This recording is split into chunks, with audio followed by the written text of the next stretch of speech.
Dans ce premier cours, nous allons étudier la structure des mitochondries. Ces organites cellulaires, dont l'ensemble constitue le chondriome, ont pour fonction principale de produire de l'énergie à la cellule, mais également d'en stocker sous forme d'ATP.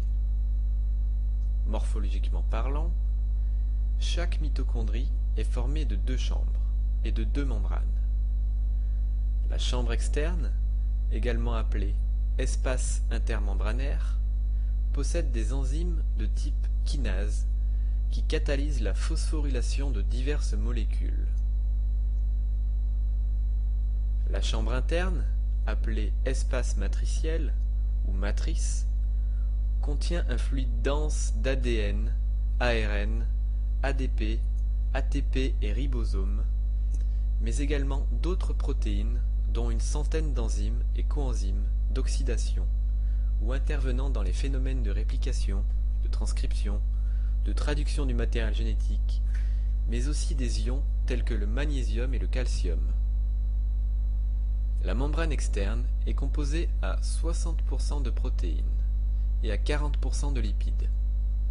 Elle se caractérise par une forte perméabilité due à la présence de ces protéines à plusieurs domaines transmembranaires, les porines. Enfin, la membrane interne est composée à 75% de protéines et à 25% de lipides. Elle émet des invaginations qu'on appelle les crêtes mitochondriales. Elles permettent d'augmenter les échanges entre la chambre externe et la matrice.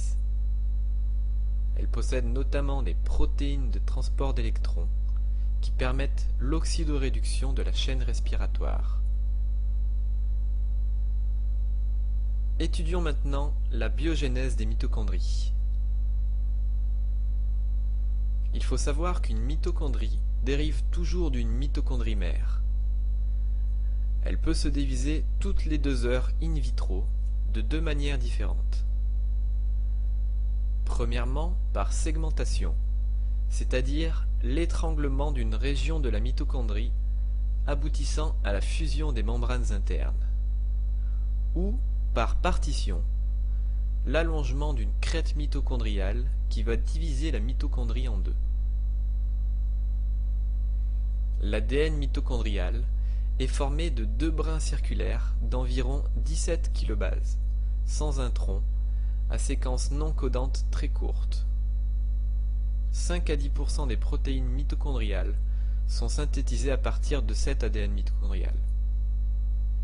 Au niveau de l'importation des protéines mitochondriales, il est important de noter que la plus grande partie de ces protéines est synthétisée dans le cytoplasme. Elles doivent ensuite traverser les 2 membranes pour entrer dans la matrice, puis, éventuellement, retourner dans la chambre externe. Dans la deuxième partie de ce cours, nous étudierons plus en détail les fonctions et activités des mitochondries, telles que la synthèse d'ATP, les oxydations, la chaîne respiratoire et l'ATP synthétase.